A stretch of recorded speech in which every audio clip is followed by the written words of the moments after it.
ఈ నెల 27వ తేదీన భారత రాష్ట్ర సమితి అంటే ఆ రోజుల్లో ఉన్నటువంటి తెలంగాణ రాష్ట్ర సమితి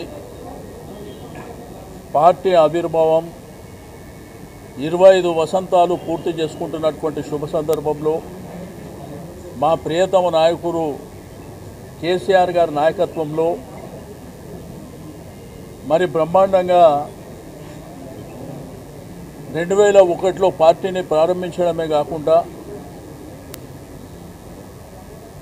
13-14 సంవత్సరాలలో తెలంగాణ సాధించడమే కాకుండా తెలంగాణ రాష్ట్ర ఆవిర్భావంతో పాటు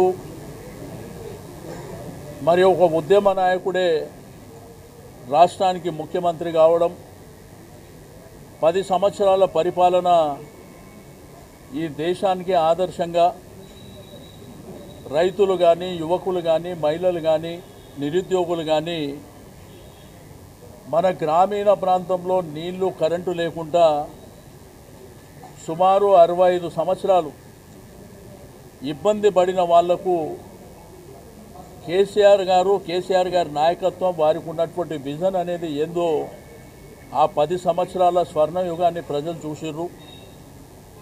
మరి 27వ తేదీన జరిగేటువంటి ఆవిర్భావం మా అందరికీ మా ఇంట్లో ఒక పండుగ రోజు, మా కుటుంబాలలో ఒక పండుగ రోజుగా భావించి దీన్ని బ్రహ్మాండంగా గ్రేటర్ హైదరాబాద్ పరిధి నుంచి కూడా భారీ ఎత్తున మేము అక్కడికి వెళ్ళాలనేటువంటి ఉద్దేశంతో ఈరోజు ఒక మీటింగ్ ఏర్పాటు చేసుకోవడం జరిగింది.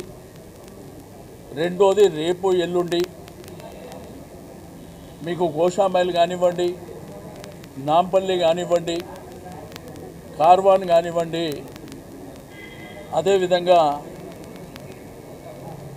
ఖైరతాబాద్ ఈ మీటింగ్లన్నీ రేపు ఎల్లుండి శ్రవణ్ గారు, కాలేరు వెంకటేష్ గౌరవ శాసనసభ్యుల ఆధ్వర్యంలో ఆ కార్యక్రమాలు జరుగుతాయి.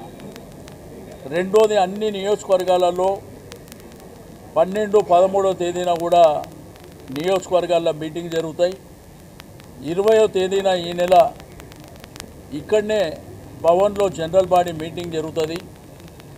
మరి ఆ తర్వాత 27వ తారీఖున ప్రతి డివిజన్లో కూడా జెండా ఆవిష్కరణ కార్యక్రమం చేపట్టడం, బ్రహ్మాండంగా అలంకరణ చేసుకోవడం, బంటింగ్లు కానీ బ్యానర్లు కానీ కార్యకర్తల్ని సమన్వయం చేసుకొని మరి చలో వరంగల్ మహాసభకు మరి బయలుదేరి వెళ్ళడానికి మేము రూపకల్పన చేయడం జరిగింది.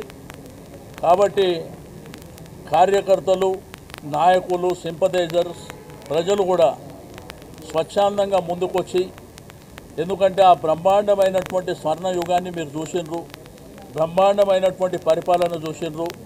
కాంగ్రెస్ ప్రభుత్వం వచ్చినాక ఈ 1.5 సంవత్సరాలు మరి ఏమి జరుగుతుందో మన కండ్ల ముంగట మనం చూస్తున్నాం. ప్రజలు ఎట్లా ఇబ్బంది పడుతుండ్రు, రైతాంగం ఎట్లా ఇబ్బంది పడుతుండ్రు, విద్యార్థులు ఏ విధంగా ఇబ్బంది పడుతుండ్రు, మహిళలు ఏ విధంగా ఇబ్బంది పడుతుండ్రు, మరి అదేవిధంగా ప్రభుత్వ ఉద్యోగులు కూడా ఎట్లా ఇబ్బంది పడుతున్నారో మనం చూస్తూ ఉన్నాం. కాబట్టి మనందరం కేసీఆర్ గారికి సంఘీభావం తెలపడానికి మరి అందరూ కూడా ముందుకు రావాల్సినటువంటి అవసరం ఉన్నది అని చెప్పి నేను ఈ సందర్భంగా తెలియజేస్తూ ఉన్నాను.